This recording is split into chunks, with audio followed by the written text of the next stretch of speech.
Monday edition of Crossing Lines, live and in charge, people. The place to be each and every Monday, Tuesday, Wednesday, Thursday, and Friday, 12 noon, right here on our YouTube channel live. I'm Donnie Rightside. Look at that boy over there. That's Jeff Nadu, fresh, refreshed, and ready. Jeff, what's good, brother? Oh, my man. What's happening? Yeah, been a minute, man. How you doing? Yeah. Good to be back, man. Jeff got the smile. Good to hear from him. Understand this on this show. Monster topics, Jeff. You know the U.S. team plays tonight, but we got a lot of catching up to do. LeBron James, where's he going to end up going here, as well as Major League Baseball dipping our toes in the water. But, Jeff, big news is not the breaking news that we're getting from the sports world. The breaking news is Jeff Nadu is back in town after a week off here. Where the hell were you, and what were you doing, man? I was just playing poker out in Vegas, enjoying my life, man. It's a little bittersweet because some things, my control went down. I had to come home a little early. But either way, Donnie, I can't tell you I haven't thought about it every single minute. I never thought about leaving where I live. I love Lancaster. It's my home. I've lived here most of my life outside of one other place. I got to tell you, man, I wouldn't mind living out there, man. I really enjoyed myself. That's a great city. It gets a bad rap. I got to tell you, I love the fact no one's really there anymore. It's more catering to the wealthy, if you will. I love that. I loved where I was staying. What a beautiful hotel the Wynn is. I was at the Encore. That's where I stayed, but they're the same property. It was amazing. I had a great time. The World Series of Poker, what an insane operation, man. Just, you can't even imagine. It's so huge. I mean, just a sea of tables as far as you could see. Saw and met some great people, hung out with some great people. I didn't want to come home. I loved it. Enjoyed myself. When I sold my businesses, Jeff, in 2016, I begged my wife, because we didn't have legalized gambling in the United States, to move to. I said, this is the perfect time. We're never going to have this chance again if we do it. No, I don't want to leave my family and do all this. I'm one of those people with you, Jeff. You go out there, and I understand. You're on the strip. You're enjoying it. You're on vacation for the most part. I love that type of weather. I love that type of atmosphere. And I would have moved to Nevada in the blink of an eye, Jeff. Yeah. And I think, obviously, when you go out there, you're mostly on the strip, right? Yeah. And look, everything is like super expensive, and that's just how it is. But, I think outside of that, Vegas is actually a pretty dope place. It's actually pretty cost effective to live there. And you're right. I mean, the weather, I realized last night, it rains every day here. There's always stupid thunderstorms. I mean, during the summer out there, it's sunny. There's no cloud in the sky every day. It's great. I had some great food out there.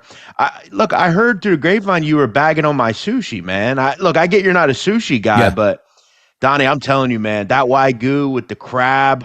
Whew, I thought you were a bacalao man at this point right now. I just never, I tolerate sushi, Jeff, but it's never one of those things like, where are we going to eat today? Let's go get some sushi. I'm just not on that level. I'm just not.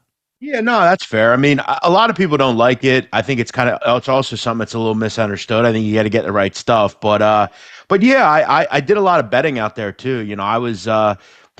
There's one knock I have on Vegas. Okay? I'm going to just say what it is. So the one night I was playing in this, I was playing in a tournament at the Wynn. It was, I actually cashed in the event. It was pretty fun. It was a Wynn event, a lot of great players out there, but we had breaks, right? Every so often. And there's a 15-minute break. It was right before. So Donnie, I don't know if you're aware, but when you play a poker tournament, only a certain amount of people make money, right? And in this tournament, there were like 250 people in it. The top 27 got paid, okay? At the 28th person, it's hand for hand. We're on the bubble, obviously. That's the last person that doesn't get paid. Mm-hmm. We ended up having a break right on the bubble. So we have 28 left. One person's going to not get paid. So I had 15 minutes, and I had cashed a ticket, Donnie. I had Croatia, Portugal over 2.5. I loved that match. It went over. And then I had the Dodger-Padre game when Osaka pitched a few days ago. It was like 15-9 or something. Dodgers were up like down 7-0 and came back and won.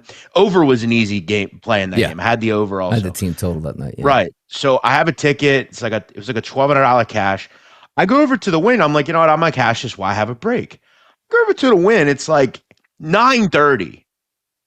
Everybody's in there watching a game. There's a World Cup match on. I woke up to the window. Sorry, sir, we're closed. Yep. I said, you're closed? what is it? What time is it? I said, it's 9:30. He goes, we close at 9. I said, Would you have to wait till the next day to cash? well, yeah. And I was like, which is fine, but it's like, I said, why do you close at 9? Like, there are games on right now. There's a World Cup match on right now. Like, what are we doing here? Yeah. I assumed, and maybe I'm just crazy, but like even in Atlantic City, they're open to like midnight. It's like, That's why we got our phones, man. Pull them right out here. Cash out is always available 24/7 at this point, Jeff. And also, I know you had some good times out there as well because I have a nice little list. Like, we're going to go over some 4th of July action, but understand this, Jeff. You had some good food out there, understandably. Questions came up on X, Joe, about the broads out there in Vegas and whether it was Orlando a female or Orlando Pace, some people were saying, Jeff. Can you clarify that?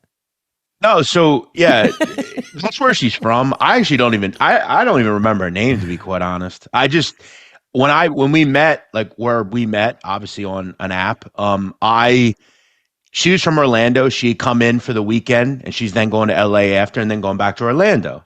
She actually might be at my birthday. So for all you no, 2 I weeks. shouldn't say that word.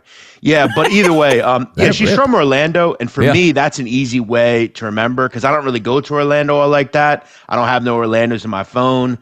So yeah, I put her in as Orlando. I think her name starts with an S. I don't know exactly, but I got to figure that out. Either way, she was cool. We had a good time. She wasn't the only girl I messed with out there. I had a girl Tuesday night as well. I got to tell you, the girl Tuesday night was better than the girl on Friday. She's better than Orlando, in my opinion. She's actually a local out there. I've known her for about a year now. Style.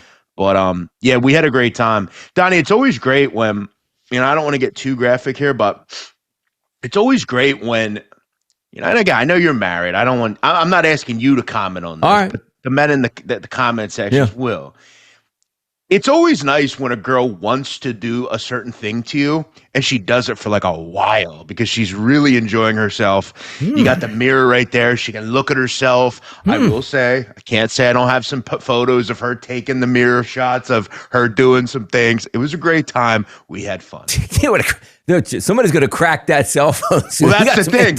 Internet sleuths out there like, I just got Jeff's phone. Donnie, listen, we're laying there, right? And she's taking pictures. I said, you know what? There's people that would pay a lot of money for those pictures you got right there. and she says, what do you mean? I said, well, she goes, oh, because of the I said, yeah. She goes, well, just don't get my face in it. I said, well, that'd be kind of hard because your face is in it. But yeah, no, hey, have at it. Try it if you can. They're all there. Salute, as they're saying in the chat box out there, Jojo Christmas. Welcome in everybody in the chat box. Love to see it here. Jojo, big week for us here because it feels like, Jeff, too, like we're sitting here first week of July.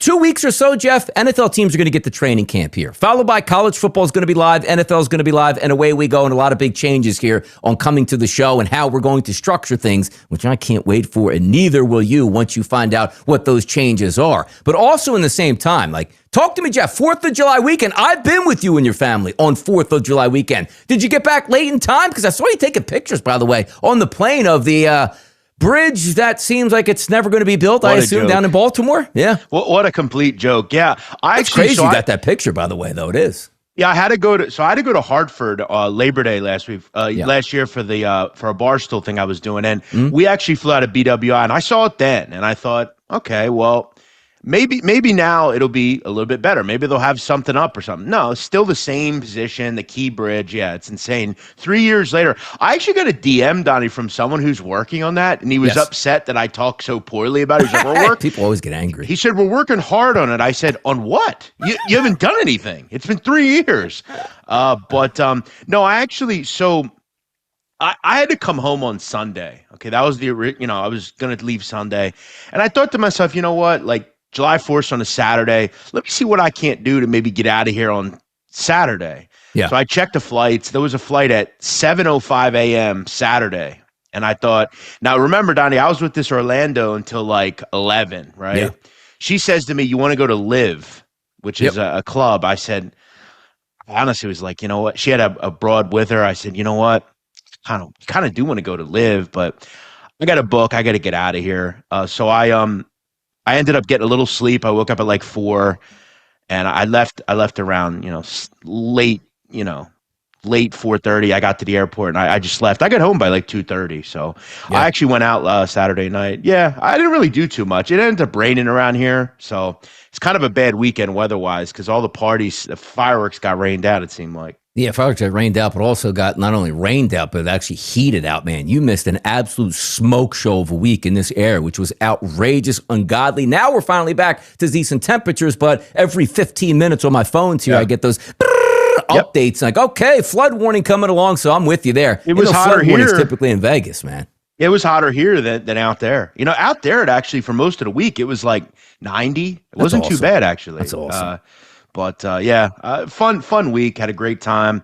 I'm actually already figuring out when I'm going back, man. I might move Love there. to see it. I might move, man. I'm telling you, we might have to take me and you guys might have to take a trip out there because now it's real business. You're not going to go with your friends to Vegas. This is a business trip. I remember the first time I was supposed to go to Costa Rica. It was like, what? You're not going to Costa Rica. So you understand. It's my job now at this point. Dude. But again, a lot of hate from that. I'd almost feel bad going there with you because I don't want to. Your wife's a great lady. I met her many times.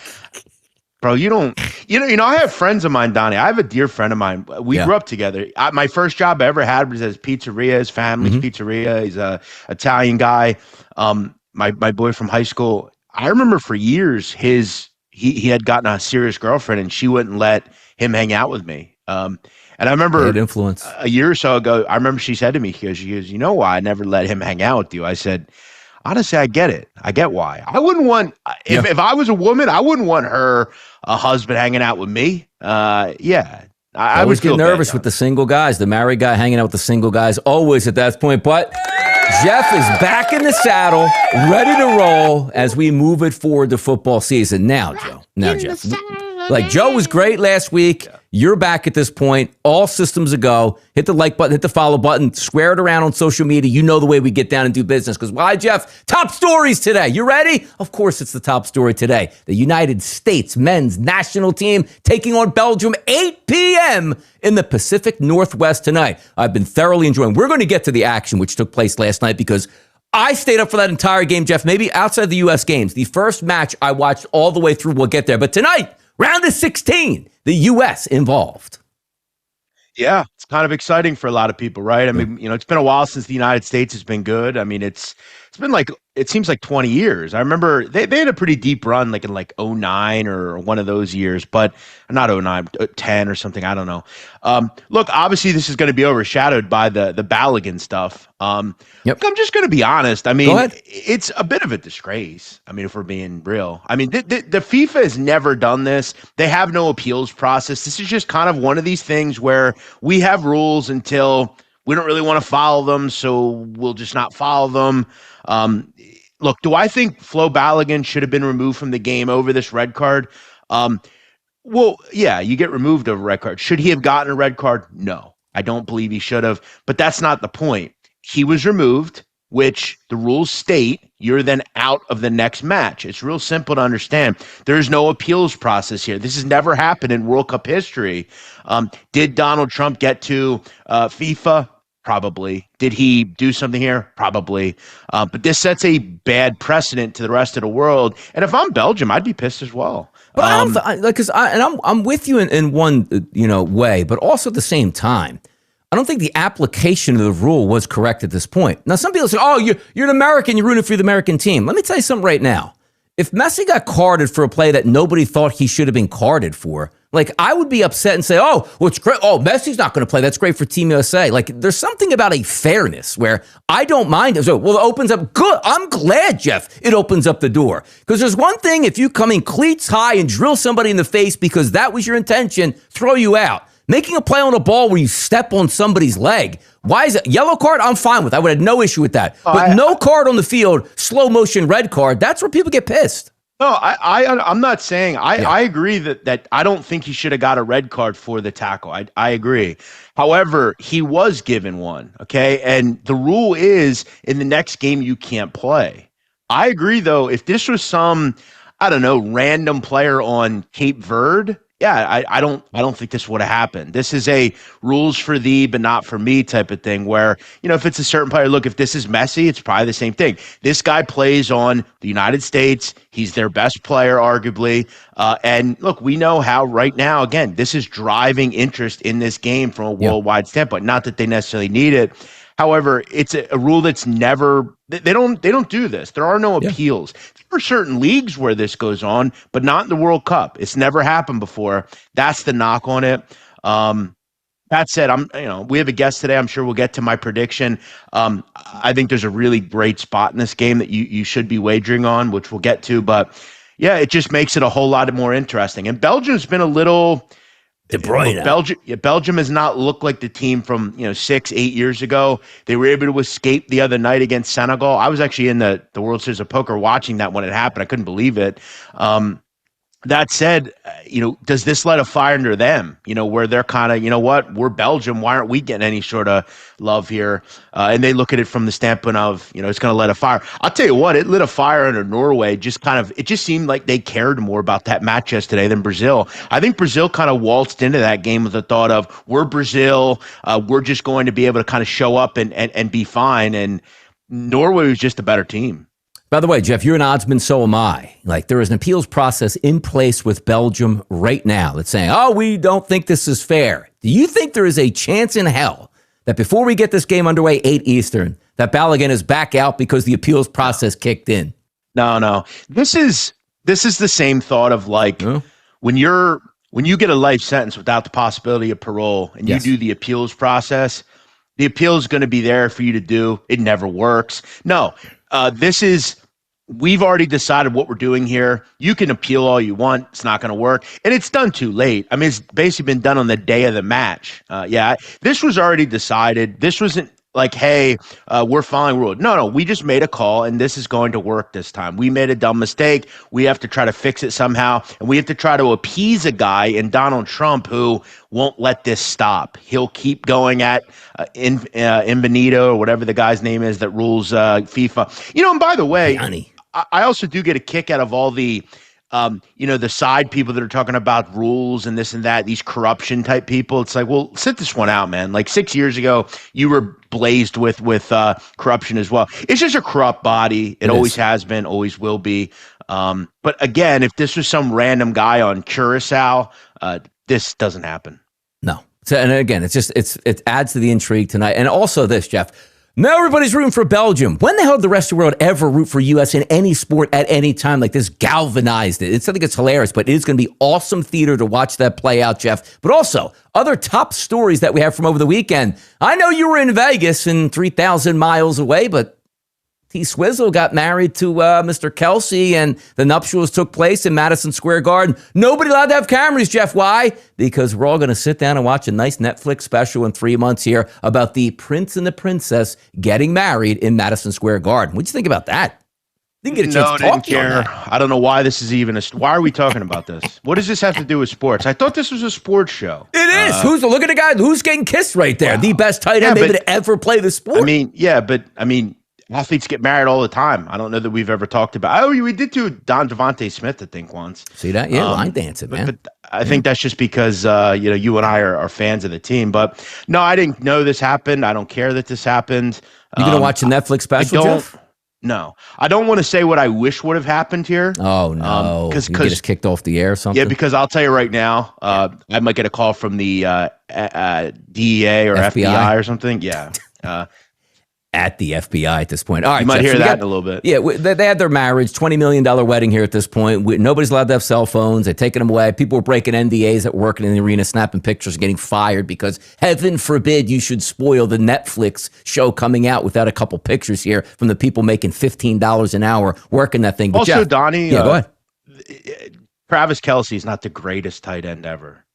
Who is? Forget about Rob Gronkowski, Tony Gonzalez. But I want to say Tony Gonzalez was fantastic. But if I'm looking at Kelce, because I would have to match up the numbers again. He's up there then. Let's go top 5 tight end of all time. You can argue which one is 1 through 5. Major League Baseball All-Star Game, Jeff, which used to save our lives in the summer because they give us 1 day and for 4 days we don't have any baseball. Did you care that the Major League Baseball All-Star starters were named here? 5 Phillies on that list here, Jeff, which later in the show, I got a couple snubs we're going to go over. Actually, I didn't quite understand because I always remember, at least even up to last year, I always remember that this is the week the All-Star game was. I always remember because it's always around my birthday. Yeah. I guess they're doing it a week later this year because I actually looked and I said, like, what the hell are we going to talk about this week? Because there's no MLB. And then I see MLB. Week. Next week, hate it. Yeah. No, another All-Star game that's been completely just destroyed. You're right. It sucks. I remember back when we were younger, the All-Star game at the NBA was huge. It was a big thing from a cultural standpoint. Correct. It's a big, you couldn't miss it. The dunk contest, 3-point contest, all that stuff. But yeah, and I actually realized it's in the bank this year. I didn't know it was in Philly this year. I couldn't believe that. Philly on the 4th, man. Yeah, big time week. So you're going to have, I guess the Philly games are over for the World Cup? Because that would be a little wild to have it all at the same time. Yeah, last one was the France game was the last one out there. By the way, you know what? This is so good because I should have put this in the topic. Did you watch the pregame ceremony before France? Did you watch that game? Where they had all the singers and stuff like that? No, I didn't. There's something I need to get your opinion on, Jeff. And I'm glad I brought it up and you said something about this. They brought Miss Pennsylvania was dressed as the Statue of Liberty walking out. Jeff, right. I'm married, so I can't get too deep into this. Rock it. Yeah, I'm looking her up right now. Just bear with me a second. Let me take a look. Miss Pennsylvania Miss Pennsylvania graduated the Wharton School of Business, I think, just this year, maybe in her mid to early 20s. But it's one of those things, Jeff. Yes, it's one of those things where and you're probably going to watch the video, maybe comment on it later. But she walks out, and sometimes you're like, hey, Miss, okay, that's it. She walked out. Jeff got my attention right away, man. Got my attention. No, yeah, she's obviously beautiful. Yeah, I always, it's funny because I always think about, like, we've talked before in this show about the women athletes generally choose, and they're generally these, like, complete bum Instagram goofs, I mean, why go after a woman like this, right? Beautiful, obviously very intelligent, Wharton School of Business. I mean, that's not, that ain't ITT Tech by any exactly. That ain't William Patterson, man. Come on. Yeah, that's the big time. No, she is beautiful. Looks like you would think. Yes. But it sort of caught me by surprise because I say this again because, we're guys. I was a season ticket holder for a long time, Jeff. And when we talk about the evolution of the cheerleading units in the NFL, the Washington Redskins back in the day used to just go out, Jeff, I figured. They go, we don't care if you can sing, we don't care if you can dance or cheerlead. We want the baddest of the baddies in the building. And the Eagles cheerleaders from right around, let's call it maybe 04, 05, and 06, that was the moniker. You need to look like you just stepped out of the hottest person that was 23 years old in a club. Come on and cheer for us here. That's changed over the years, Jeff. It's kind of disappointing, man. Kind of disappointing. Yeah, I mean, the whole cheerleader thing, what's the point? You know what the point is. Come on now. I guess it's, but when you're at, like, the game, like, I've been to so many Eagles games, so have you. Like, are you really, like, circling your calendar, waiting? Like, you don't even see it half the time. You can't even hear it. Like, no, you don't. I can understand, like, NBA games. I always, because that's inside, obviously. But either way, you Miss Pennsylvania. I can understand why she won. Beautiful. Yeah. Rockets all over the place here, Jeff. We're going to save one of these topics here for just a little bit. The wait for LeBron James and the decision. Let me just ask this quick question. I actually thought he already knows where he's going, Jeff. Is he just waiting this out? And for what reason and why? Because we're going to get to it later as well, but I just need a quick hit from you on this. Of course he is. This is what LeBron James does. He's a master kind of theater guy, right? Yeah. I mean, you remember the decision, I still remember I was at the shore when that happened. I'm sitting there with bated breath waiting. I'm taking my towns to Miami, he is candidly the guy when it comes to this. He was doing this far before it was cool or anybody knew anything about clicks. He was doing this 15 years ago. I think he does know. I hope it's Philadelphia. I mean, over the years, we've been this has happened a lot here. I mean, there was a talk that at one point Bronny James is going to go to one of the schools in Westchester, like a prep school. Lower Merion, I think it was Kobe's school. I think there was talk about Lower Merion at one point. St. Joe's Prep, all those. Sure. Because this area does have a bunch of really good prep schools, but Imhotep, you've got the Westtown School. There's so many big time prep schools here, but look. I don't love LeBron the guy. I understand LeBron the guy, but there's no question about it. He is the second greatest player of all time, and for me, I've always wanted this team, and I didn't get to comment on this because I wasn't here, but I've waited for a long time for this team to actually make a good decision, right? Because they've made so many bad ones. I even look back to when, the greatest Sixer of all time is here, Allen Iverson, and they waited so deep in his career to make changes. And you look at some of the crap we've been through the last 10 plus years with this team.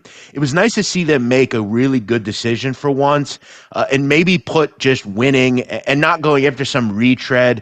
Look, I know we have our opinions on Jaylen Brown. He's more of a me guy. We think that, but I think he fits really well into what they're going to do. I just for once, maybe just for a year or two, I want this team to kind of go all in. You have a really small little core. You're not far off. And I think they realize that. They aren't that far off. They were able to win a series with that team, okay? They're significantly better than they were 2 months ago. I don't ultimately think he's going to choose the Sixers because I'm negative in general. But I got to tell you, the Jaylen Brown thing might be really, really appetizing to him. Yeah, on some of those predictive markets, the odds were shooting up for the Sixers are now crashing back down more in the favor once again to the Cleveland Cavaliers. But it's kind of funny with the show, Jeff, how we move. Like, I forgot that you weren't here for the Jaylen Brown and how much fun we would have had with that. It's almost like Jeff's away and Jaylen Brown, a top 10 NBA player, feels like drops in the Sixers' lap. Yeah. It was kind of a weird thing because a lot of big things. So when I was playing in one of the tournaments, Belgium Senegal was on, and they have a big screen, right? And you can watch the games as you're playing. And that news happened as I was playing as well. So there's a lot going on. I think it was Wednesday it happened. Yeah, it was Wednesday. Wednesday night. But right 5 o'clock. I'm excited about it. I got to tell you, when you look at odds, Donnie, I still don't understand these betting odds on why the Sixers doesn't seem like they're getting much respect. I don't understand why. I think I don't know how you don't make them the top team in the East on paper. I mean, what am I missing? No, I don't think you're missing very much, right? Unless they can't gel together, but everything shapes up and looks fantastic, Jeff. So we're going to get back to talking some NBA action. Nadu's back. We might have to go for 4 hours today, but you know what? There is monster soccer talk that we're going to need some help with right now, and it's a Monday. And on Crossing Lines, we bring in the cream of the crop guests here. And you know what, Jeff? We're going to welcome in one of those great guests right now, Brad Thomas, joining us today on Crossing Lines, ready to get in here and kick some butt. Brad, what's going on, man? Hey, man, look, thanks for having me. There's so much happening in the world of footy, and I'm glad to talk with y'all today. I love it. Look at the man. He's ready to go. Big action today. But before we get to some of the bigger topics, which is tonight, obviously, the U.S. going to take on Belgium. Balogun gets his red card removed. Let's go back to Saturday where me and Jeff were talking about the game between France and Paraguay. France on an Mbappe penalty shot. Roughness in Philadelphia. What did you see out of France and Paraguay in that game, which was basically in 100-degree heat? Yeah, I thought I saw a lot of French resilience, right? A lot of people will probably say they hated the way the French match went. And I think those are the people talking with their wallets. They probably took France team total, probably took France -1. And they thought, well, this performance was so bad because they didn't win and cover. But you have to remember, this French team that is chasing something more than blowing out their opponents. They're chasing a world title. And when you get into the knockout stages, the only thing that you need to worry about is winning the match. And Paraguay literally sat so many men behind the ball. They normally run this back four. They ran a back five in this match and made it almost impossible for France to beat them in 1v1 situations. I thought France being able to come out of there without even having to go to extra time, without having to go to penalties, and just win in regulation stress-free was a fantastic job. And every French fan should be very excited for what just happened. It's a great point. I mean, you watch, and I remember, Brad, I was watching that Paraguay-Germany match. I was on a plane out to Vegas, and I thought Germany would really just kind of come in there and pump them after kind of what the U.S. did to them. Alfaro, though, is a defensive tactician. He did a great job. I think you're right. You just got to go and advance, survive and advance. It's like the NCAA tournament. You don't really care about winning by margin. You just want to get it done. I got to ask you, though, and I know we're going to get to the U.S., but we were talking earlier about this decision. You obviously, you bet soccer. You understand these boards. Obviously, there's certain countries where they'll allow appeals, that sort of thing. You would agree, okay? And again, you have to understand, I'm not one of these biased, I love the U.S., I don't care, I root for them regardless. No, it's a bad decision, and if I'm Belgium, I'd be very irritated. It's a shameful decision, but it's won by a group who generally has no morals or ethics, and they just kind of do what they want. You would agree that deep down, Balogun, whether we agree or not that he was pulled out, he shouldn't have been red carded. It was a bad decision, but he was, and the rules are you don't play in the next game. Yeah, I think this is a very, very dangerous decision that FIFA made, right? And before I'm a United States men's national team fan, I am a football soccer journalist. So I have to look with an unbiased lens. Whether you believe that the decision should have been made, the fact that it was reversed, the suspension, not the card, the suspension was reversed, is a very slippery slope. Because if they wanted to do this, right, if they wanted to say Balogun is going to be eligible to play in this game and do it above board, I think the only decision they could have made was to drop down the red to a yellow or reverse the card entirely. But FIFA, in the way that they operate, they don't like to admit any wrongdoing. What they like to do is push their chips on the table and say, I'm the big man at the table. I make the decisions. They didn't even bother with that. They just suspended the suspension, similar to what they did with Ronaldo, but it was a totally different scenario, Ronaldo. I think that everything that has happened since the red card has just been kind of a mockery of the game. And listen, I'm so excited Balogun's playing, right? Like, I'm so excited. When I was watching the game, I was at this event, and everyone was just wanting to get my opinion, and I just kept saying it should have never been VAR reviewed. That is irrelevant. It happened. And now you're backtracking, and even to make the point even worse, or to make the situation even worse, now they're allowing Belgium to appeal the lifting of the suspension. There's no one who's going to be satisfied in this position. And the fact that FIFA did all of this, all they're doing is just inviting more scrutiny, inviting more of that stigma they have of being a corrupt organization. Because if Belgium wins their appeal, now Balogun's suspended, and the United States men's national team says, well, why did you lift the suspension in the first place if you're just going to come back when you got a little resistance from the outside? It's a very sticky situation.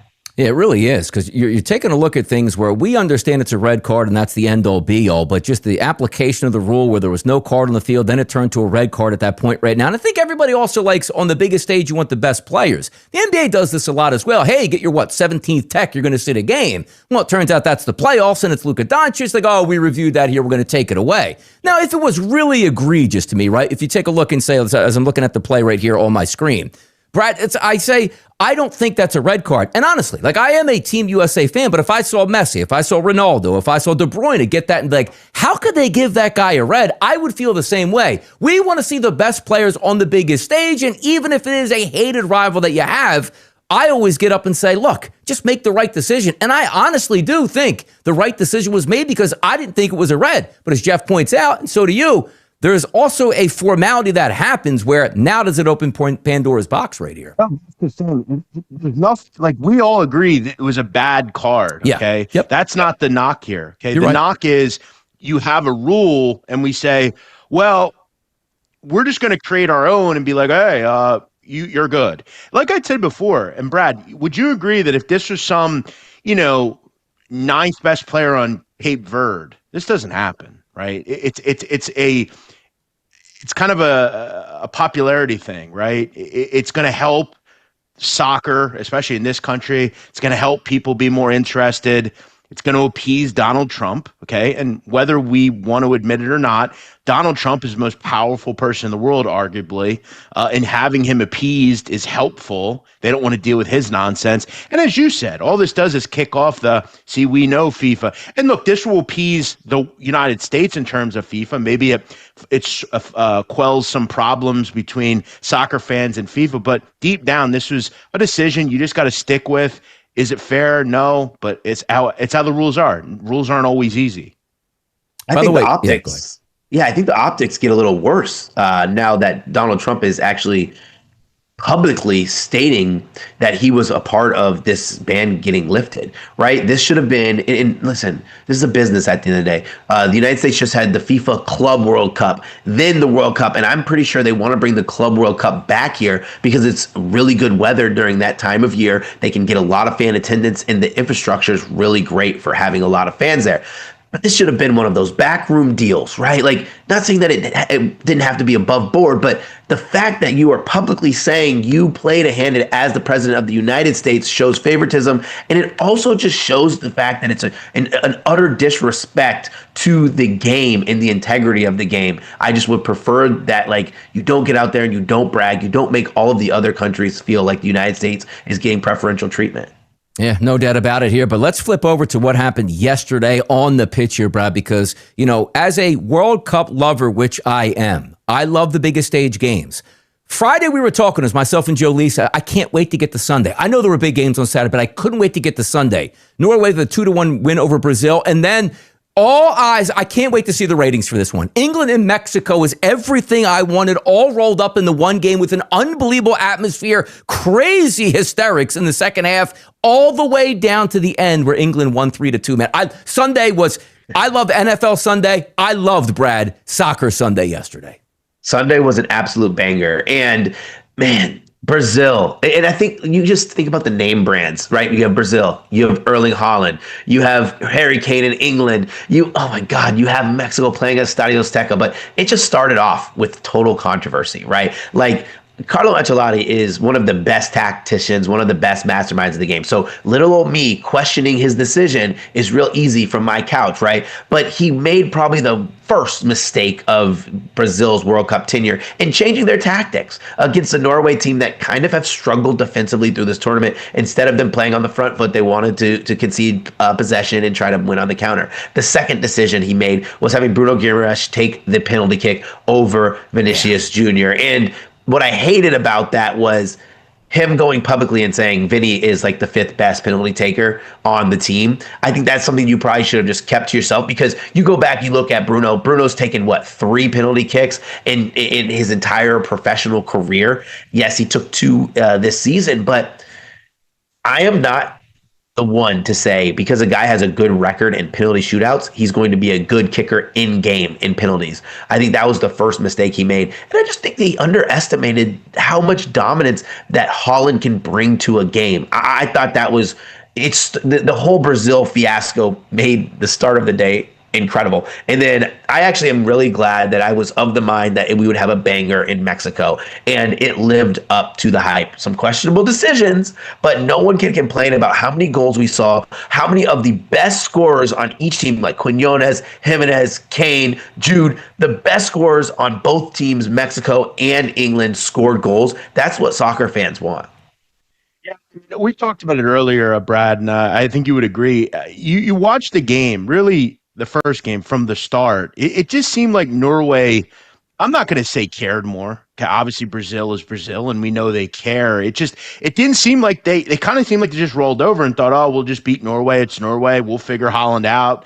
We'll just make sure he doesn't beat us once or twice, and he absolutely beats you just once or twice. This is, again, why I've talked about there are transcendent athletes on the planet that we see very little of.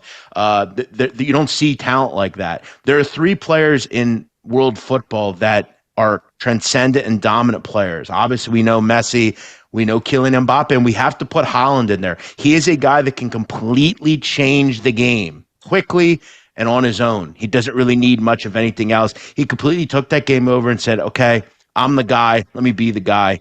Neymar wasn't a factor. You kind of feel at this point for Portugal, Brazil. I talked to a couple of people at the World Series of Poker about that. They were Portuguese, and they said, we don't want to see Ronaldo. We think he's a problem.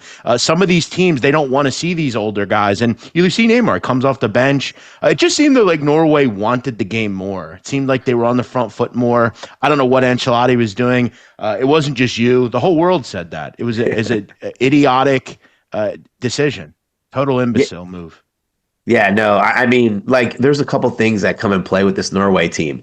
They had no pressure, and you talked about being a transcendent athlete, which Erling Haaland is, but he's also turning into a transcendent personality. The fact that he is really leaning into the media side of being a superstar, the fashion, social media, all that does is make the other team feel less pressure, because he's not a look at me guy. He's a guy who just everyone wants to love. And if you have outsiders rooting for your team instead of bashing them, There's no pressure. They played free, while Brazil, on the other hand, has so much drama because all you think about is, and Casemiro crying in his postgame kind of sums this up, all you think about is this generation letting all Brazilian fans down. Casemiro's generation, the only generation of Brazilians not to win a World Cup. Like, that is just immense amounts of pressure, and I think they overlooked Norway. They thought we were just going to advance against this little team that hasn't been in the World Cup in 28 years. No, you have to take everyone serious because in the round of 16, everyone wants to take your lunch. Brad, we're going to get your thought. Go ahead, Jeff. I just want to say something, Donnie, real quick, connected to what Brad said there. Erling Haaland, right? Tweets last night, 6:47 p.m. Okay, a photo of himself, well, laughing face, right? Just kind of essentially saying, like, you didn't think about us, and well. Donnie, 76 million views in, 18 hours. Yeah. 2.3 million likes on it. 52,000 replies. Brad's 100% right. You obviously want that. And we talked about LeBron, understanding media, understanding how it works. I also want to shout out 900 people watching on Twitter right now. Shout out to you. Shout out to you for watching. I hope you're enjoying the show. But Donnie, 75 million views in 18 hours.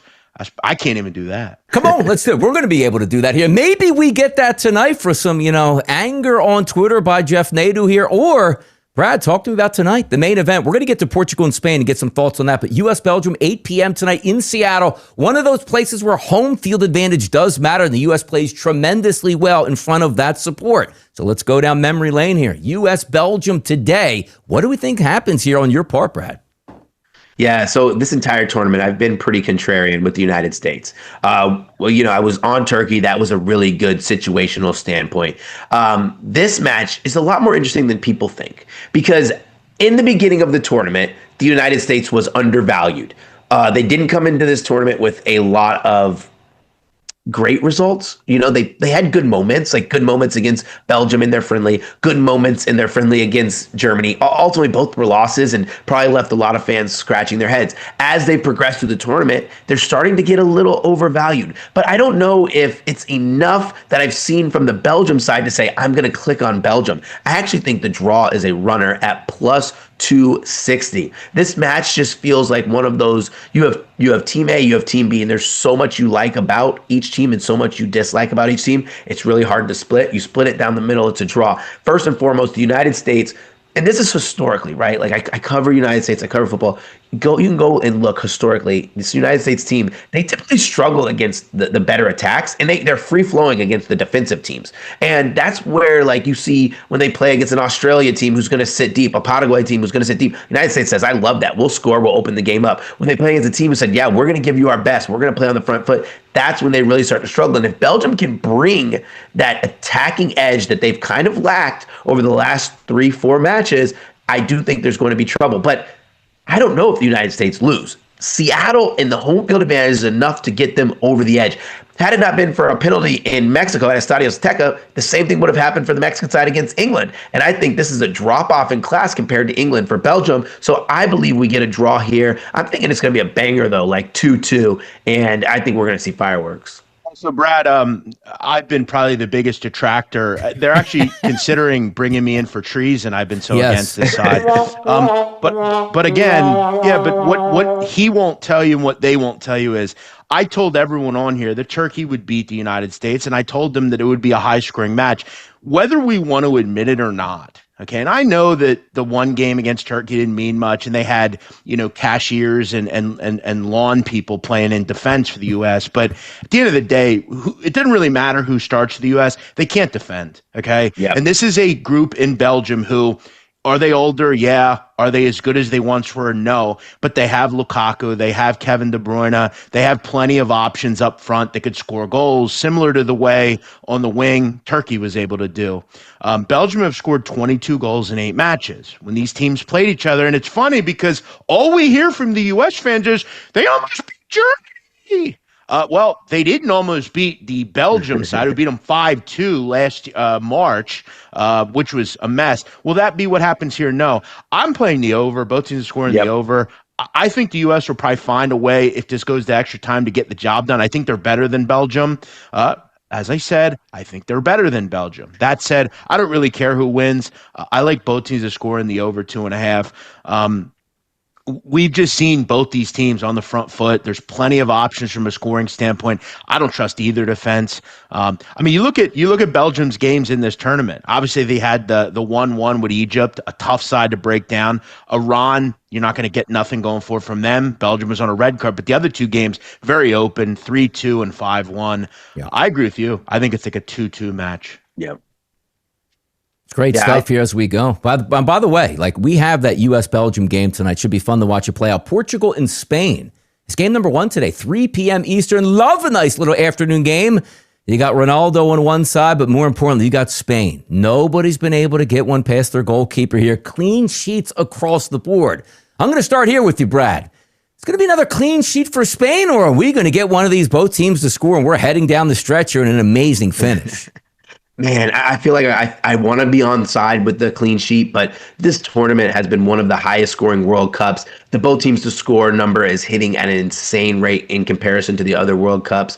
I just do have a problem with this Portuguese side because in attack, and specifically in the buildup, they're such a slow team. Some call it methodical, some call it calculated, some call it intentional. I think it's the inverse. I don't think it's methodical. I think it's lazy. I think it's not hardworking. I think it's not intentional. And when you're playing against a Spain's team that's not going to give you a ton of space, they're not going to give you a lot of opportunities. If you're playing that way, it's going to be really hard to link up play. It's going to be hard to bridge that gap from the midfield to the attack. I am a big Spain believer in this match. I took Spain team total over 1.5 because of the fact that the way Portugal play, if they concede early in this match, I am struggling to see how their defense can hold up because their midfield plays so slow. They play so methodical. When they're sped up, what's going to happen? I believe they're going to be turning the ball over. They're going to be frustrated. They're going to be giving up set pieces. All of that is leading to opportunities for this Spain team to show how much cutting edge they have in the attack. So I'm actually more worried for this Portuguese side than probably a lot of people around here. And like Jeff said earlier, I don't think Ronaldo's an addition to this team, right? He's a catalyst. He's the wart, the pimple on the butt, and he's there because he's been with you your whole life. But you have to cut him off if you want to be healthy, if you want to move forward.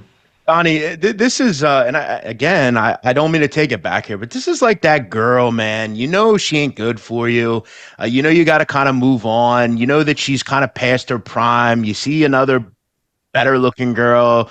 She might not be as good as her, but she's just a better option. She's better long-term. You have to kind of appease the other girl, though. You got to stop appeasing. At some point, you have to say, you know what? We have to stop appeasing it. We need to do what we have to do here. Portugal almost comes across to me more as like a Brazil, where we ultimately know they're not good enough. Spain is just on another level. I think we all kind of know that. I got to tell you, I'm not a big parlay guy. I've mentioned that before. Spain to qualify, over 2.5. U.S. Belgium, plus 140. Pretty strong. I like both. You would agree, Brad. I mean, Spain should be a sizable favorite, and they are. Yep. To qualify minus 210-ish. They should be. They're better than Portugal. It's going to take a strong defensive effort. They're going to have to keep. Look, I think if you like Portugal, you take the under. If you like Spain, I think you probably have to lean more over. You know, maybe 2-1, 3-0. Spain could beat them up here. This could be one of those kind of nation-defining games where you look back and say, that's the game that got this person fired. That's the game that blew it all up for Portugal, where they just get humbled against a better, stronger, younger side. Yeah, I totally agree. And then I do like the advance angle too, because yes, the Nations League, I'm not talking about the Nations League. I'm talking about this World Cup.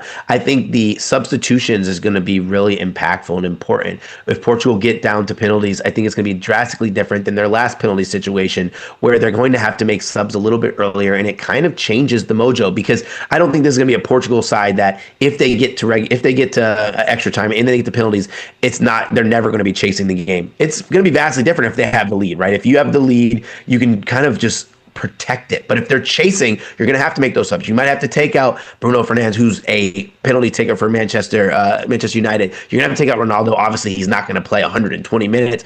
It just kind of diminishes your penalty taker quality. And you're going against Simone, who's a really good stopper of penalties. So I just have a hard time believing Portugal advanced because both the penalty situation and the regulation situation is stacked up against them. Fantastic stuff today. Two major games, Portugal and Spain, U.S. versus Belgium. One game in Arlington, Texas, one in Seattle. Fantastic stuff. Brad Thomas here. Before we let you go, let the people know out there where they can follow you around because you got some action today. Yeah, you can find me on X. I'll make sure to post all of my fun bets There we go. on Mr. Brad Thomas. Thank you guys so much for your time. There you go, Mr. Brad Donnie, Thomas here. Go ahead, Jeff. Brad does a great job. He does show with Flash Fantastic. and Mina, good people. Great work. Good stuff. Great Thanks, work. John. Good stuff. Wrap it up here. Brad, thank you so much for joining us here on a Monday edition of Crossing Lines. Guys, we're going to take a quick break. We'll be back for more hot topics right here on Crossing Lines.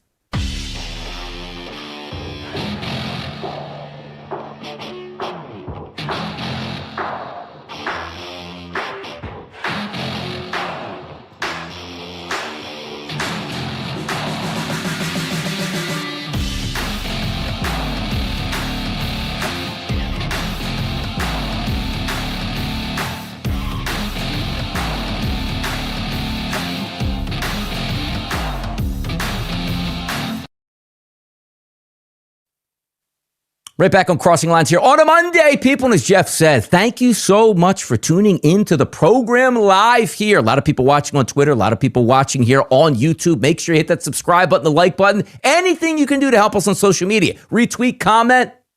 Exactly what we asked for, Jeff. And the people are responding on Nadu's back. Feels like a holiday today, Jeff. Even though we had the 4th of July weekend, the 6th, Nadu returns. Yeah, as long as you're watching, that's all you can say whatever you want. T-Not's saying whatever he wants. You know what I mean? He does. T-Not's a fucking clown. I don't know why we still allow that fucking clown on here. I'm just saying, being honest, the guy says a bunch of shit that ain't fucking true, and it's bullshit. But Jeff, whatever. he was in here saying that you were getting beat up in the roulette table in blackjack. Like, I don't remember you to be a roulette or blackjack. I don't even guy, play really. roulette. I don't play blackjack. Yeah. Actually, you know what? I did play, and I posted it. Yeah. I was walking through the I casino. saw you roulette. Yeah. Were you at roulette? Yeah. I did. I played one roll of roulette. I put $20 on, $10 on 10. That's my birthday, and it hit on 10. It's the only time I played it throughout the tournament. I play poker and bet on sports. That's all. Tina, it's funny. I heard you were in Vegas. It's funny you didn't come up and try to find me. I'm sure you could have. But why would you? You're a troll on the internet who sweats everything I do and watches everything I do. We need a reveal. It's amazing that a grown man cares this much. It's just me, little old me. Why don't you grab the link, you clown? Come on here. We'll host you on a one random day in July. Come on Beautiful. here. You say all this shit to my face because you didn't do it in Vegas. I heard you were in Vegas. You didn't say a goddamn word. We know you're a big, tough guy. You spread rumors about me. By the way, Donnie, this is a guy who, from what I understand, he's a lapdog for a government informant called Dominic Sakali. Just a complete lowlife, both lowlifes, total loser. Listen, T-Knot, anytime you want to grab the link, you want us to send it to you, we will. There you go. Look at that, right? That's what we do live on the air, Jeff. Sometimes you never know. We got to bring the chat box in. A lot of fun to be had. But let's get to some of these breaking news, Jeff, which happened over the weekend. And by the way, extended breaking news for Jeff because we talked a little bit about Jaylen Brown and big things doing in Philadelphia. I know you don't follow hockey that much, but this is an interesting one.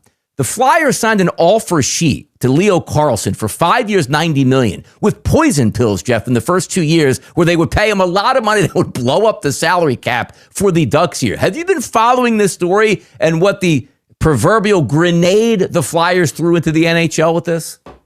I haven't, but tell me more. Basically what it is, Jeff, is Carlson's a very good young player. The Flyers seem to have a standoff with the Ducks where it's like, okay, Cutter Gauthier goes there, which was a Flyers draft pick. He didn't want to be a Flyer when he goes out there. Trevor Zegras gets traded from Anaheim to us. And then Danny Briere goes, all right, we have money to spend. You let this guy to get basically to restricted free agency. We're going to basically double his salary, Jeff, and give him signing bonuses the first 2 years that will explode your salary cap. So you can let us have him, we can afford him. Or if you decide to keep him, which would help your team, he's going to explode their salary cap, Jeff. This is Playing dirty. Yeah, well, it's a business. You got to do dirty. You got to do what you have to do. So he's not coming to Philadelphia? He signed the offer sheet, which you get like 7 days to match, like the NFL, like a franchise tag. Hey, you get 7 days to match it. They're contemplating what they're going to do. But the Flyers structured it, Jeff, for the first 2 years to have the huge signing bonus. And also, by the way, It's 5 years, 90 million. Like, it's basically he's going to be one of the highest paid, if not the highest paid players in the NHL when he doesn't even deserve to be, which is one thing. And then in year number 5, he has a full no trade clause where they just can't dump him to get back prospects unless he says he wants to go there. Giving the athlete more sway on what they do. They get to choose. It affects it a little bit more. You got to be a little more kind of involved. So I think he's coming. Yeah. Coming to Philadelphia. By the way, Jeff, I was talking to you a little bit earlier, trading some texts here. I put this in without you even knowing you wanted to talk about this. Team USA, Jeff. And you said, whoa, gold medal with Olympics? No. Under 17s, Jeff. 7-0, 49-point average margin of victory. Yeah. Clocked Serbia by 26 in the gold medal game. The FIBA Under 17 World Championship Cup. Team USA. So why you should care about this, and I'll tell you why. Go ahead. So most of the players that are on this team are the future of college basketball, the future of the NBA. This is a dominating, very good team. And, Donnie, we're getting to that point where you're a little older than me, so you'll see like your occasional, like, wow, I remember that guy. He has a son now in college. When it started happening for me, though, I thought, wow, I am really getting old. You look at most of the players, right? You look at a guy like J.J. Crawford, who's the top kid in 2029 recruit. That's Jamal Crawford's son, right? You've got Beckham Black, Anthony Black's younger brother. You obviously have the Knipple kids. They're not on this team, but they're coming down the road. Eric Dampier Jr., Marcus Spears Jr. This team is really good, and these are a lot of kids that in the next year or two you're going to see in the NCAA, right? Obviously, in 2027, you've got Beckham Black. You'll see Marcus Spears. This team's really good. Asa Montgomery. They clocked everybody they played, and that Serbia team is pretty good as well. Beat them by like 25. It's cool to see this. They're always number one. We run the world when it comes to basketball. We're just that good. By the way, another name, Donnie, you remember this guy? Navarro Bowman? Yes. His son's on the team as well, Navarro Bowman Jr. It's just cool. Eric Dampier, a lot of these guys we kind of grew up on, we remember. And it's interesting to see their sons now taking that next step to the next level. Makes you get old, man. Again, like we have an NBA player in LeBron James with his son on the same team. It's wild. It makes you think you're old. Like, man, I remember that guy when he was good. Oh, yeah, his son is coming through now. It's wild times here. But Jeff points out that's a good sign because if you're winning under 17 here as a team and blowing teams away, Jeff is right. That is a really good sign for the future of USA basketball here, Jeff. Did you know Wimbledon's going on? And I always joke about this, Jeff. The best part about Wimbledon is when it's over and not on my TV. Djokovic, though, most wins at Wimbledon. Are you excited about that, Jeff? Did you have that on your card? Didn't care. In fact, can we just move to the next subject? We've got other things to talk about. Why are we talking about this? Hold on. You want the next subject, though? This is why I did it. Number 1 goes down in women's tennis at Wimbledon, Jeff. Did you watch that? I think it was Osaka knocking her off. How about that? No, I'd rather sit and watch cartel execution videos. I'm good. Who cares? Gianni Infantino. Yeah, we could talk about that. You want something you care about, Jeff? Go ahead. I will bring up one thing. Let it rip. So last year, it was like around this time of last year. I get a call from my mom, right? Mm-hmm. And it was very sweet. I actually think about this a lot. She says, "Hey, there's one of these like what are they called? YMCA type things, like near where she lives." And she's like, "They're teaching people how to play pickleball. Do you want to do it with me?" I was like, yeah. I'm like, you know what? I will do it with you, Mom. And I said, when is it? She says, for the next 3 weeks. It's every Tuesday and Thursday. I thought, I don't really want to do this, but you know what? It might actually be fun. Yeah. I go to it. It was so fun, dude. It was so fun. Look at this revelation. We went and it was cool because we went and we played till like 7, and then we would go have dinner, her and I, to the same place. It was actually really fun. And I said to myself, though, tennis actually is a little easier to play, but I enjoyed it a lot. Do I like watching this crap? No. But I'll tell you what, pickleball was really fun. And it was a nice thing to do with my mom. We don't really do stuff like that. So, it was cool. I actually had a great time. Pickleball is really fun. Nadu's bonding out here. By the way, I know you don't like tennis, which is why we had to sneak some of that in because tennis is happening. And as I joked again, which technically I'm not joking, when Wimbledon's off my TV, that's fantastic stuff. Because why? That means another couple weeks on the calendar is down, Jeff. And I know you're counting down. The NFL and college football is so close, Jeff. You could taste it right now. Yeah, you're going to have training camp here in like what, 2 weeks, 2 3 weeks? weeks? Yes. Yeah. I was thinking about, and I know we seem to talk about this every show. It amazes me how quick time goes anymore. When you think about it. Yep. Like it's literally been 1 month since I went to the shore. That seems like it was like 3 days ago. I think I was just going to Vegas. It's already been a week since I left to go there. It is really insane. When you're a kid, time just takes forever. I like these two. I've been doing this for college football. There's 7 Saturdays without college football. But it does seem like when college football ends, Donnie, in like mid-January, it seems like, oh my God, we have 8 months until this comes back. And the next couple of weeks, I definitely want to do more futures talk. I still love the magazines. I still get the Athlon magazine. Not Phil Steele. No.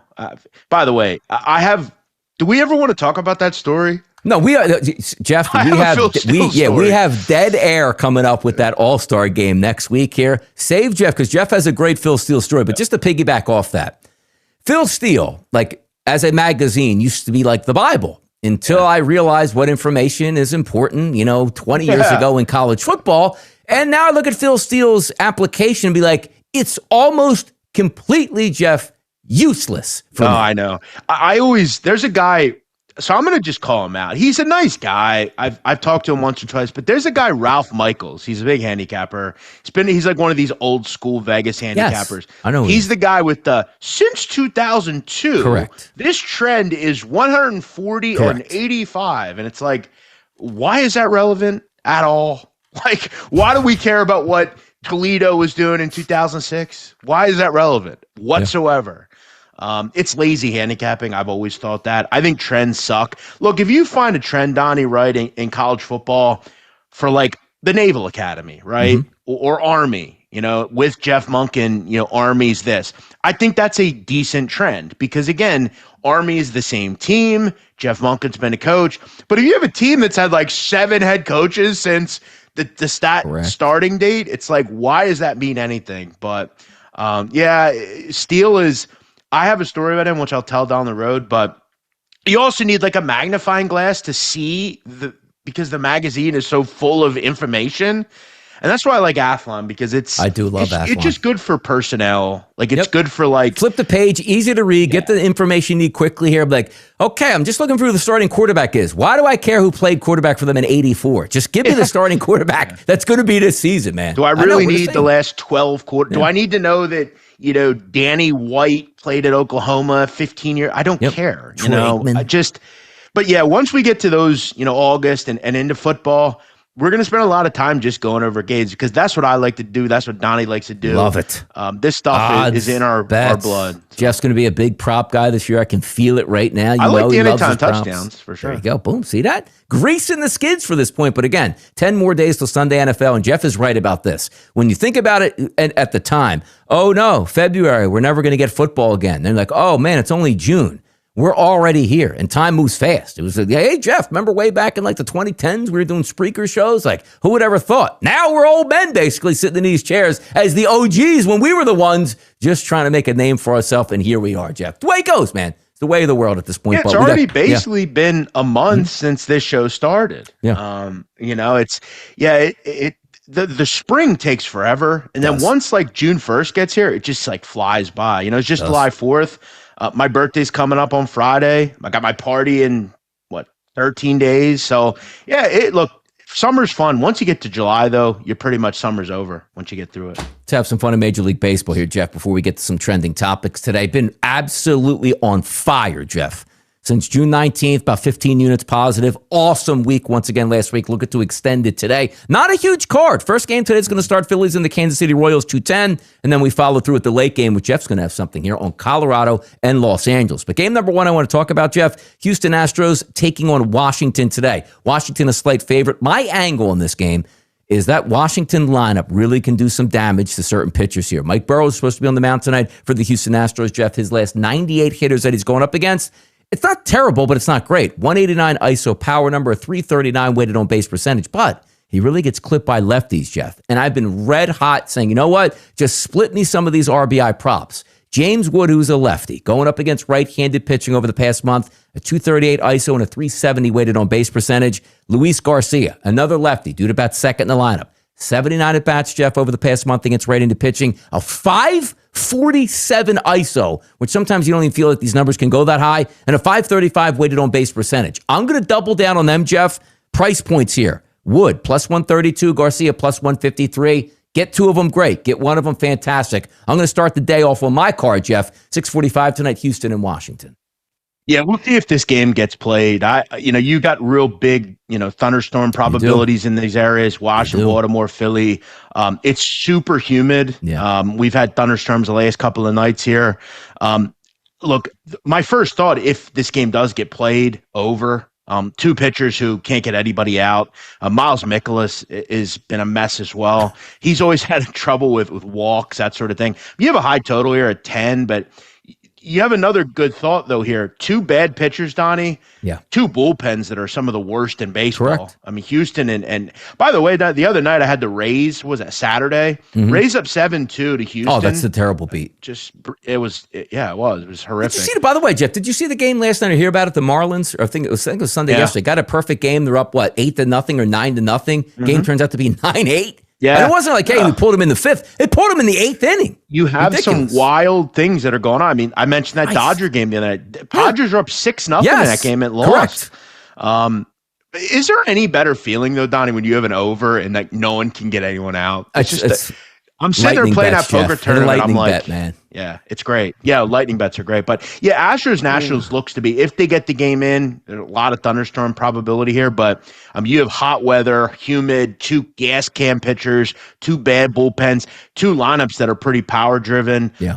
We know the Nationals are a great lineup. Yeah, over 10, even money looks pretty good here. I'm going to go out to a pitcher's ballpark for game number 2 for me, Jeff. Late night tonight, 9:40 p.m. Eastern. So if you're watching a little soccer action later tonight, you can certainly flip on this one. I'm going to fade Brandon Pfaadt a little bit. Right-handed pitcher, Jeff. Very good, though, against right-handed batters, but certainly not so good against lefties. On the season, a 286 ISO against and a 402 weighted on base percentage. I just told you I liked a couple lefties there in Wood and Garcia, 132 and 153. Take a look at these numbers, Jeff, for a double down RBI. I'm going to start with Jake Cronenworth. Due to bat in the 2-hole today. Only 18 at bats against righties, coming off a little bit of an injury, but a 176 ISO and a 348 weighted on base percentage, Jeff. But here's Cronenworth. Plus 233 for an RBI chance tonight, batting in that 2-hole as we anticipate. Then I'm going to slide it down a little bit and go Gavin Sheets, who's due to bat in the cleanup role tonight, Jeff. His last looks like 72 at-bats, a 212 ISO, and a 316 weighted on base percentage. He comes in at a 183. If you lose Sheets at 183 and pick up Cronenworth at 233, Jeff, that's 1.33 units in your pocket for a split tonight. So I'm going to do the same thing. I don't have any team totals on the card since it was short, but I'm going to use a couple lefties here against pitchers I think they can hit, and I get 2 of these props back. We're living life, man. So I'm going to go ahead with that Arizona-San Diego game. I'm going to take a couple Padres on some props here. And you've been really good at those. And again, look, betting is a simple thing. You just want to try to create some profit every night, right? That's one thing about this new world of parlay culture that I don't really understand. And I always take it back to when you want to learn about betting, I would always tell you for a week, go to a casino and just observe. See what you see. And you'll go there and what you'll find, and I used to do it a lot of the time. I'd go to Sugar House in Philadelphia. You know where that is, Donnie? Yes. Up on Delaware Avenue, up in Northern Liberties. I used to go there. Now? Yeah, it's Bet Rivers now. But so I'd go to like Temple games, and I would go there and like bet before the game. And I'd walk in and bet one game. I remember I was in line once. Kid behind me, black kid, goes, "What do you want tonight?" I said, I laid a number in like some random college basketball game. He goes, "What else?" I said, "That's it." He goes, "You only bet in one game?" Where's your parlay? He said, "How are you going to make any money doing that?" I said, "I'm betting a higher amount, and if I win, I win." I said, "What do you got?" He goes, "I got this 9-team parlay." I said, "Oh, okay. Well," I said, "Good luck." I said, "But here's the difference." I said, "I only need to win this game to make any money. You have to win 9 of them." Yes. He goes, "But I'm only risking like $100. I said, "Yeah, but," I said, "think if you lose every night, it's only $500, but it adds up. there's a lot more probability needed. And that's a simple just thought. You just need to profit, right? If you have 31 days in a month, if you can win 18 of them, you can grind out a profit. And that's the goal with betting. This is not a get-rich-quick scheme. This is not a sexy thing. Goal is, if I can make 0.3 units every night, I'd be okay with that. Exactly. So and that's what you're doing. You're just finding plus money props, split, make some money. Famous person, which was me, actually said, Jeff, guys, you're parlaying. It's hard enough to win one game in a row, let alone 2, 3, 4, 5, or 6 in a single night. And the thing that hurts too, Jeff, is as well as I do, like people like to have fun and play slot machines. You usually lose. But then every once in a while comes across your screen, hey, did you see this guy went to the Ocean Resort in Atlantic City and won $1.2 million in the slot machine? Let me go do that. It's the same thing as, hey, if you would have parlayed, Jeff, these 8 guys that hit a home run, you'd be a millionaire. Yeah, exactly. So, Donnie, whenever I go to an airport and I am arriving at a city, finding an Uber is a complete mess. Yeah. And there's a company I use. I don't know if people have heard of it. It's called Black Lane. It's a dope company. What did they do? It's basically a chauffeur service. Like they pick you up in like an Escalade. It's a little bit more than an Uber, but you don't have to worry about like going to like some place to find you. It's just they're wait at the baggage claim for you. Like they carry everything to the car for you. It's real dope. You have like a special entrance. Yeah. So I'm waiting for my bag with my driver, and the driver says to me, "Did you hear about what happened here a couple of days ago?" I said, "Nah, what happened?" She goes, Some traveler was waiting. He got delayed. He played a slot machine. Yes. Hit for like $3 million. Correct. It was a big one at the airport too, where you figure, Jeff, it's like they're just going to steal my money. And now they're like, good, we'll pay that out. And then the next, 2 years, we'll just have this picture here. Some dude won $1 million plus or whatever on this machine, and it'll play it up. There's a great piece a big YouTuber did on Vegas now and like what it's turned into. And he basically essentially told us that like for years, like the mob ran Vegas, right? Yeah. That's a common fact. Now the mob, if you would misbehave, they would punish you, right? But fingers, they just wanted bodies, right? They wanted you to come to the casino and make you happy. It's now the opposite, where Vegas really doesn't want 90% of the people that come there to come there, right?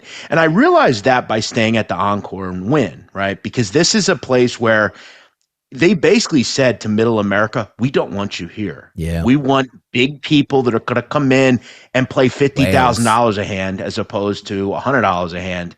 And that's what Vegas has turned into. And weirdly, the corporations are more kind of destructive than the mob, because the mob would at least adhere to just wanting people to come.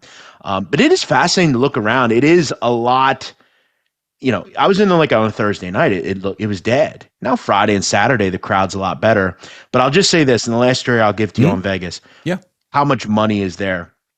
I leave Saturday morning. It's like 4:30, okay?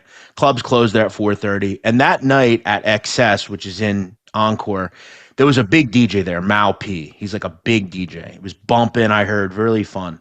I go out front, and I have an Uber. It's a Hyundai, just simple. Just get to the airport and leave. I walk out. Kid pulls up, maybe 22, 23. Black Rolls-Royce Phantom. Behind him, Rolls-Royce SUV. They were together. I said, "What?" I walk out. I said, "Whoa." I said, "You have my car here already? Thank you." Yep.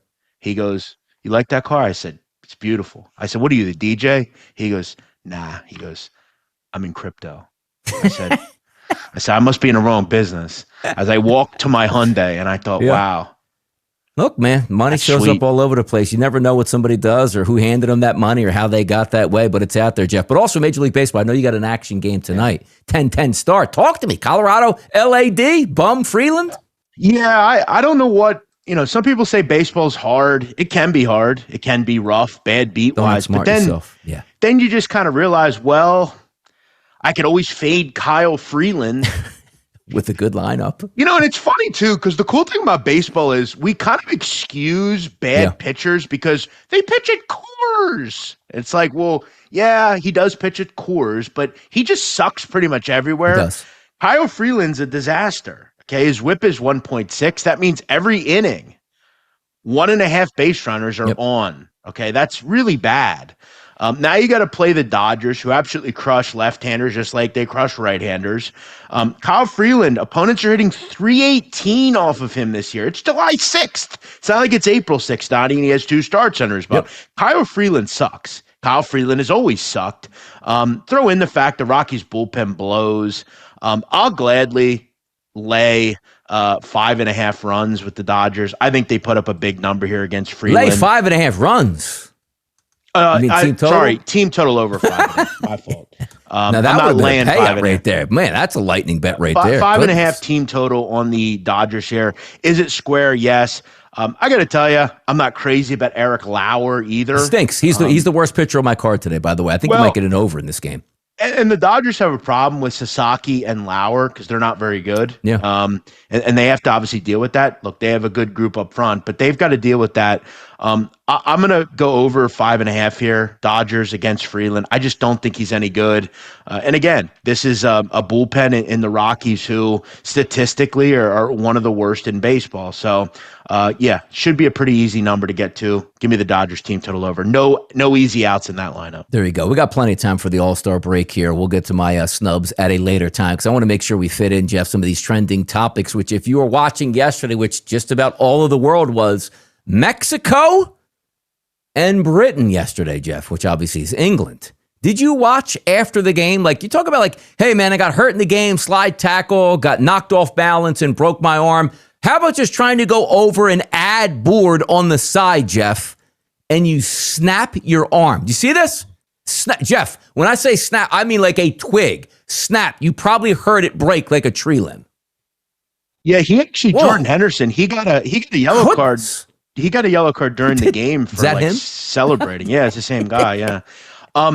So actually, another 17. Story. Yeah, I broke my arm when I was a kid. Did you? Yes, I was 9 years old. Never had a broken bone. So this might come as a surprise, and I'm sure the internet will have fun with this one.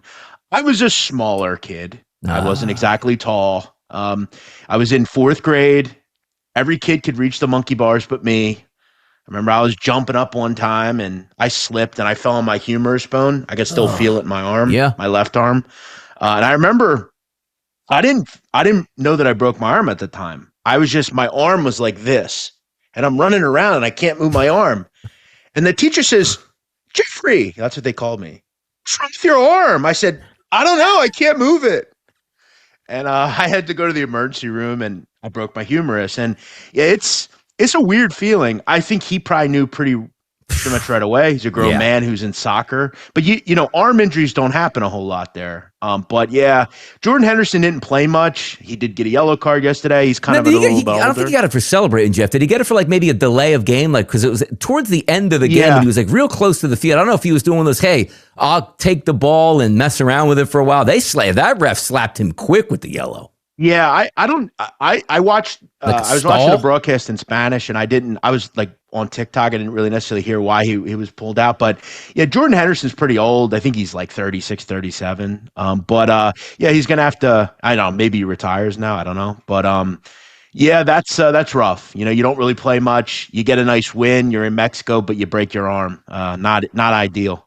To the IL he goes, as I like to say. England goes through to the next round here. Now, one team that wasn't going through, but by the way, had a hell of a World Cup and also came back as kings of the castle. Cape Verde, Jeff. Did you see them at the airport getting a hero's welcome here? And also, is their goalie up like 40 million Instagram followers or whatever it is? Look at that. Proud nation right there, Jeff. That's your boys. Yeah, you know, it's you know, you could be the Frances and the Spains and all that stuff, but these guys, this is real football here. I mean, this is like what the World Cup is built on. It's kind of an amazing kind of story, you know. I'll give you this. I thought Argentina Cape Verde was the best World Cup game I've ever watched. Good. I mean, it was insane. I mean, that goal by the Cape Verde player. Did you see the woman he ran to? What a life. No. You know, and that's the cool thing about living in Cape Verde because, like, every woman's beautiful and it's like they're just angelic and insanely attractive. And, you know, you just You got to live life. Yeah, you'll never play probably in Spain or France or anything, but you live a pretty good life. And it's beautiful. Their tourism's going to skyrocket. It's got to be insane. Good Should for it that be country. expensive there, Jeff? Like, you just take a look. Like, you got what? Morocco, West Sahara, Mauritania, Senegal, Guinea, Sierra Leone, and then way off the coast. Like, it's not even close. Like a close island. Number one, I would not strongly advise you not vacation in Mauritania or the Western Sahara. Number one, the Western Sahara is all desert. It's kind of this weird country. Mauritania is very dangerous. Mali, very dangerous. No, Cape Verde is a Spanish-owned island. It's, again, good vacation place. But you're right. Skyrocket going to go up. It'll go down eventually. But this helps. I will also point out, I shed a tear at the kid, like, bigging up his father as he was coming off the pitch. I don't know if you saw that video. No. It was like his family, they like consoled him. That was pretty dope to me. You seeing a young kid, I'm sure he'll want to be like his father the rest of his life. That was a great story. I'm not big on these like sappy emotional story type things, but the Cape Verde story was cool. They deserved that. What an impressive performance. Now, Jeff, you say you don't like to get all sappy and reminisce. There's one guy who every time it feels like he's crying, and not just to the referee. He's crying because his season is over, he's injured, he can't play, or maybe it's just his last World Cup game. That's Neymar, who was bawling once again on the pitch after this game. Has he cried every game, every single year, every time he's taken the pitch, Jeff? Look at that face right there, crying again. Yeah, and then he retired. Look, a great career. Made a lot of money. One of the greatest of the last 20 years. Is he Messi, Mbappe, Ronaldo? No, but a very good player. I think when we look back on his career, it's, he's done a lot for himself. Didn't really do a ton from a national standpoint. We talked about it with Brad, the Casemiro, that group. Didn't ever really get where I think they wanted to. They won some Copas, that sort of thing, but never on the world stage were they that impressive. I'm sure. He loves the U.S. He's a big poker guy, by the way. Neymar. Is he? Yeah, he plays a lot at the Hustler Casino where I've played. I'm sure he's actually kind of pissed off that he had to play in the World Cup and he couldn't play at the World Series either way. But at any rate, great player. On a national standpoint, didn't quite get there. Is he, the original Ronaldo? Is he Ronaldinho? No. Great player. By the way, Ronaldinho, Jeff, saw him at a casino in San Jose, Costa Rica. How about that? Yeah. Yep, yeah, he was down in the casino. There was a one day where he was one of the greatest in the world. Amazing. Yep. Ronaldinho, and away you go. But Neymar crying up a storm. I guess it is sad, but anytime you got a pill to cry on, which is probably a few $100 million in your back pocket, you're going to be just fine at this point, Jeff. I still remember, Donnie. Yeah. So I don't know if you ever watched sneaker shopping on Complex. There's a guy that, but I know he the has show. He has like celebrities come and they talk about sneakers and he buys sneakers. Neymar has the record for the most spent at. Wow. I think he spent like 50 G's on sneakers. It just comes in, buys like 60 pairs of sneakers. This. And what? Like, you ever see the video of Michael Jackson doing that in Las Vegas? I want this. Did I buy this? I want this. And the guy's just like printing like, I'm going to make my whole year in this one single day. Well, yeah, must be nice to do that, right? There's a great story about years ago when you were growing up. Didn't you grow up in the early 90s, Donnie? Yeah, I was a 90s kid, basically, yeah. Yeah, there was a D.C. drug trafficker, Rayful Edmond. He was the biggest drug dealer in D.C., yeah, Georgetown, yeah. He used to go down to, like, the Italian stores in Georgetown, the Brunello Cucinelli's, places like that. He'd spend, like, $100,000 at a time. He'd just go in there, boom, boom, boom, boom, boom. Then John Thompson found out he was hanging out with Alonzo Mourning and John Turner. John Thompson was a G. Greatest coach in the history of basketball, in my opinion. We have to give John Thompson. Without John Thompson, there is no Allen Iverson. No, none. Yeah, the guy he's probably dead at this point right now. Like I was like Hoya paranoia was a big thing in the 1980s. And just like any kid that can be impressionable, Jeff, I loved Georgetown in the 1980s. You know what I was actually upset about? That Villanova, which was a local team, beat Georgetown because those Georgetown teams were my teams in college basketball in the old Big East. And now you get to see these stories of like Who would ever think one of the most powerful drug kingpins in a city? Hey, John Thompson invited you over to his office. Cool, I'm going to hang out. He knows how big a Georgetown fan I am, and he gives him the business. That's what Rafel said. Yes. Rafel said, "What's he want to talk to me about?" Yeah, he thought, and that's how much power John Thompson had. They said people that were in the room that were outside, they said he lit into Edmond for like an hour. Stay the fuck away from my players. I don't want you here. And Rafel never went to another game. Yep. He was ultimately arrested. He died a year or two ago. But yeah, that's the John Cheneys, the John Thompsons. I could sit here for an hour and tell you how important they were to not only basketball, but to young men. Yep. And that's my issue with coaching now. Coaching used to be like, that was why America, the youth in this country, a lot of them were able to find their way through a coach or through whoever. Allen Iverson didn't have a father. So the Gary Moores, who was his manager, the John Thompsons, they were the people. John Chaney, Aaron McKee was a Prop 48 player. Prop 48 player. There were Rashid Bettenbrough. He was a Prop 48 player. Those are important, and we don't have that anymore. Now it's just about money and taking a kid to the NBA. I know what I would do. And again, they're talking Philly again. If you just give me a legitimate top 20 team down on North Broad Street in Temple, galvanize the city. I don't know why they can't get it done exactly. I have no idea why. And last time that Temple was a big deal, Jeff Nadu, Donnie Rightside were in the stands against UCF and Taco Fall. One of the best games you're going to see in college basketball in a rocking house. They beat Houston once. Yes, it's just a shame that we can't watch that play out the way it does, Jeff. But also, basketball players like to ball out. And we've joked about this multiple times. You can have all the Rolls Royces you want. Just get yourself a driver, Jeff. You know who's getting themselves a driver? Look at that. LaMelo has a driver now. Look at that. Quote, they said you was too busy running in the folks, man. That's a dad. Was that a real? That's real. I think it's real. Brick Center is a fake account. But it's a video that's out. There's a video with it. Listen, when you're a young person, it's about adapting, right? Mm-hmm. Figuring out you do stupid things, you make changes, and you fix it. Yes. This is a responsible kid right here, from a good family and a good father. Mm-hmm. And this is about, look, there's a bunch of kids that would say, oh, I got in an accident, big deal, I'll be fine. And then they'll go do it again and have another issue. This is smart. This is just understanding. I was young. I did something stupid. I love the Ball family. I love LeVar. I've always said that. I used to buy Big Baller Brand. Shout out and rest in peace, Big Baller Brand.